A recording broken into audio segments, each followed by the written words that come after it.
You are watching the Atlanta Braves Fan Show on Fan Media Network. Hello, everybody. I'm Ryan Siegel, joined alongside with Gardie and Gardie. We are towards the end of the season. Cue Europe. It's the final countdown. Yep, 100%. So the Atlanta Braves finishing up with a lot of familiar foes here down the stretch, opening tonight, Friday, September 16th. Yeah, it's been a day. Friday, September 16th against the Philadelphia Phillies at Truist Park. A 3-game set against the Phillies, 3-game set at home against the Nationals, then just flip that right around. 4 games at the Phillies, 3 games in DC before the all-important 3 games at home against the Mets, and then ending the year in Miami for 3 against the Marlins. Again, Gardie, the Braves sitting tied in the loss column, 1 game back at 88 and 55. And Gardie, you got to like the chances here. It's going to all come down to that series with the Mets in Atlanta. It is 19 games left in the season for the Tomahawks. Only 17 left for the Mets, though. That's why they're up 1 game technically in the games back. That's why never look at that number. Always look at the loss column, because you can always make up wins when there's a difference. You can never make up losses. I really like our chances, though. We're looking good. The team has so much depth. The Braves have so much depth. They have a strong bullpen, actually, other than when Kenley Jansen apparently has an untimely blown save, one recently against the San Francisco Giants. The Mets, on the other hand, seemingly look like they're kind of imploding a little bit, something that I've been saying for months now. Wait till September. You have been saying it for months. Wait till September. Preaching it. I was up on my soapbox for months, and people looked at me probably like I was crazy. Yeah. Oh, they did.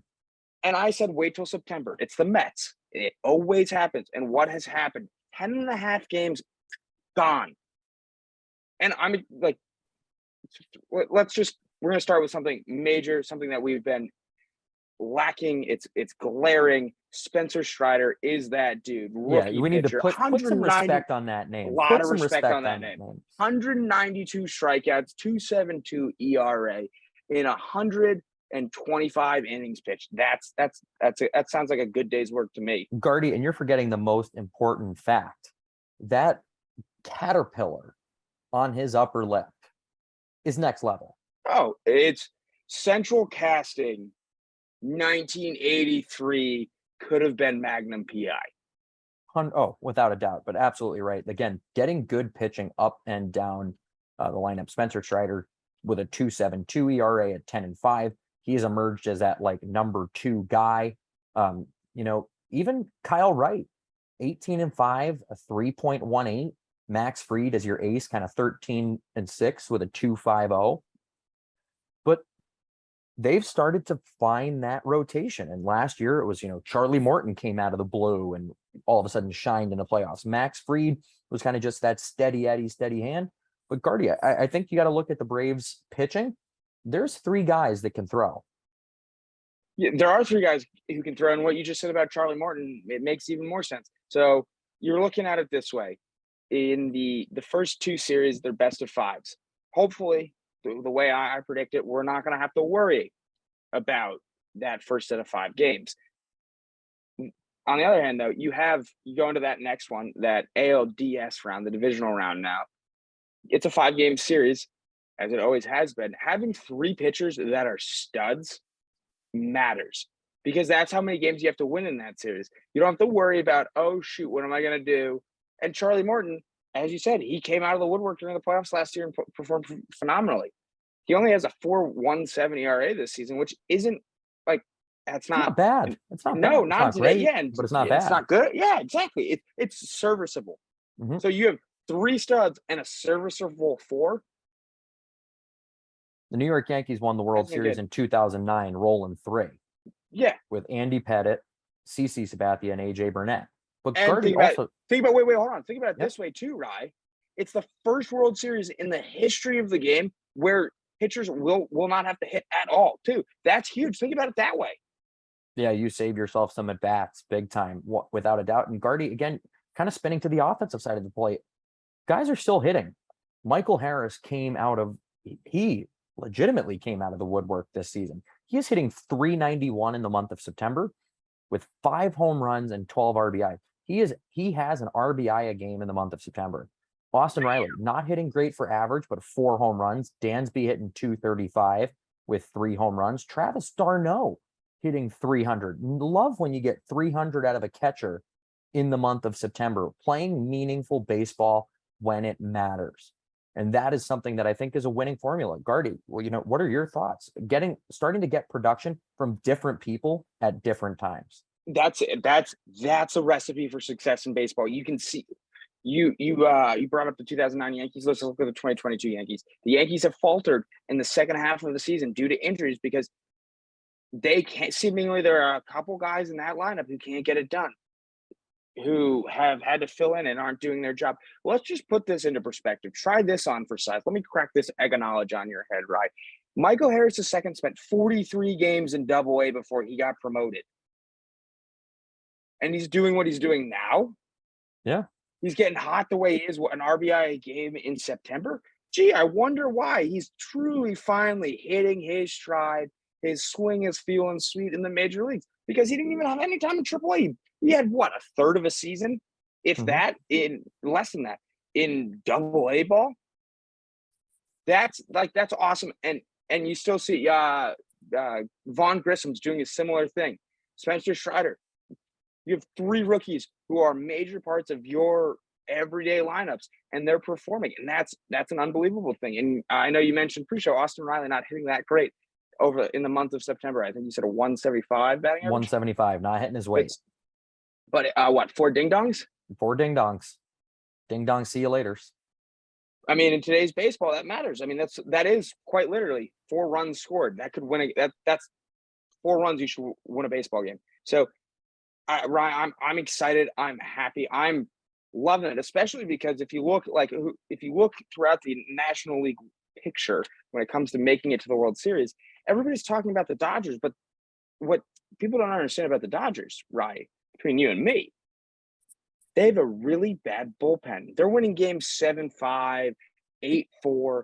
That doesn't exist. That does not work in the playoffs, especially when you have to play the same team 4 days in a row that you've seen play on a 162-game season. You're absolutely right. But now we're going to kind of spin and pivot out of just Braves baseball. We haven't been on to talk about the rule changes and the minor league unionization. So we're going to just quickly touch on the minor league unionization. The minor league players have voted and have been now approved as they are now members of the MLBPA. Or does this mean they're going to get a living wage? That's still to be determined, but they are allowed to join the MLBPA. So that is big news for minor league baseball. Big ups from this show. Big ups. Yeah, you treated them not like servants. Yay. Yes, but we're finally treating minor leaguers like adults and human beings. But now we got to turn to really the bigger meat and potatoes of all of this. That is the rule changes that were passed by the competition committee for 2023. So I'm going to hit you with the big 3, and then we'll get into them, right? Gardie, let me give you the big 3. Number one, the base sizes are going to be bigger from 15 inches square to 18 inches square. That's a player safety thing. Pretty straightforward. Don't spike my Achilles when you're trying to, as a first baseman, with a runner trying to just run down to first base.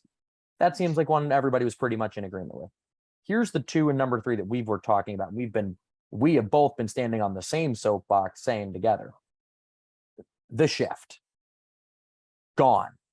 Dead in the water, done for, never coming back. All 4 infielders must have both feet entirely on the infield dirt when the pitcher is on the rubber, and 2 infielders must be on either side of the base. Number 3, the pitch clock. That has been big in the minor leagues. They've been using it in the minor leagues. There is now a pitch clock in the MLB. So look, Gardie, we're going to go back to the shift, and we've got a little limited amount of time. But Gardie, I know that this has really been your soapbox that I have kind of joined you on. But just to give a quick cliff notes for the listeners at home. Again, all 4 infielders, both feet on the dirt when the pitcher is on the rubber, 2 infielders on both sides of the base. If you fail to comply with this, it is an automatic ball. Gardie, your thoughts? My thoughts on this is it's awesome. I have, and I know we don't have enough time, so we can get into some more of this Next some of the episode. philosophical sides of this next episode. But from a gameplay standpoint, I love it. I think it actually backtrack. I know there are going to be a lot of eggheads out there who are going to say that it's ruining the game. Yeah, I've seen a lot of comparisons on Twitter about what happens if they didn't allow people to sack the quarterback anymore, and this, that, and the other thing. And it's like, well, first of all, the NFL has significantly updated and changed their rules and allowed things to not happen anymore. This is more like the NBA not allowing hand checks anymore. Like, okay, yes, you're getting rid of a defensive tool, but that's because that defensive tool is unfair and makes the game less fun. And all of those eggheads, I say this: do you want to see more hits? Do you want to see more runs? Do you want to see fewer empty stadiums that look like they're just a bunch of ghosts? Because that's all you're saying. So I'm pro banning the shift.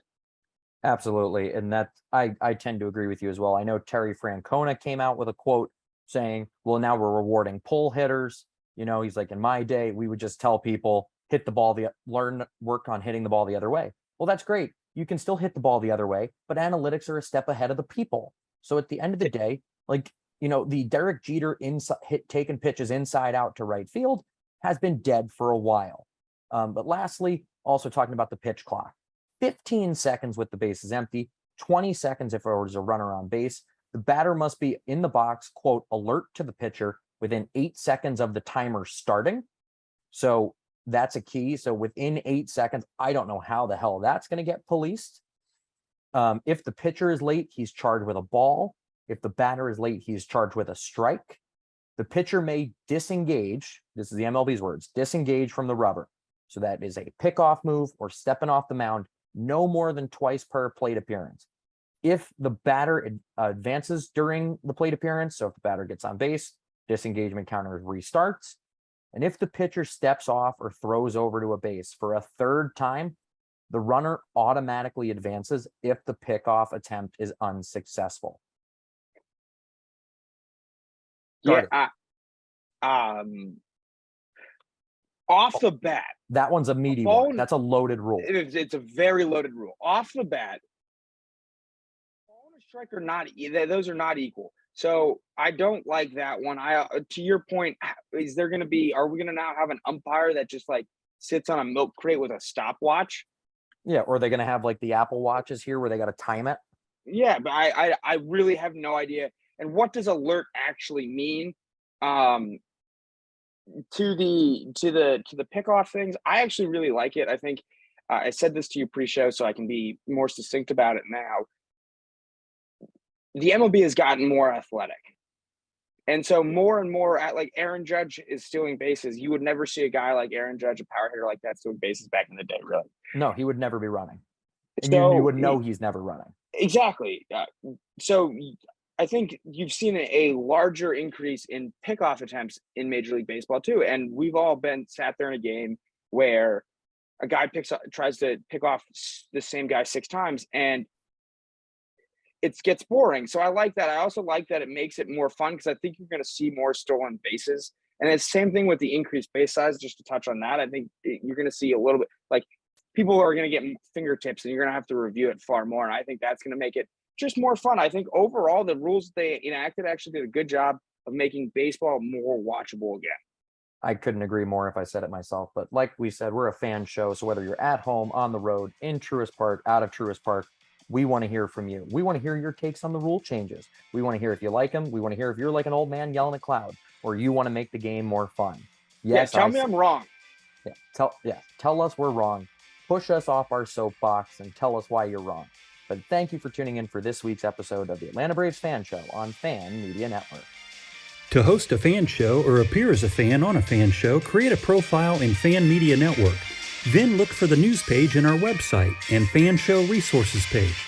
Help yourself. We give show hosts a show graphic in team colors, a simple short show format, tips on pre- and post-production, ideas to get fans and guests on your show, Apple News distribution and show sponsorship sales and services to help featured show hosts earn money. Show hosts use our iPhone app to publish their shows. Our website supports Android users.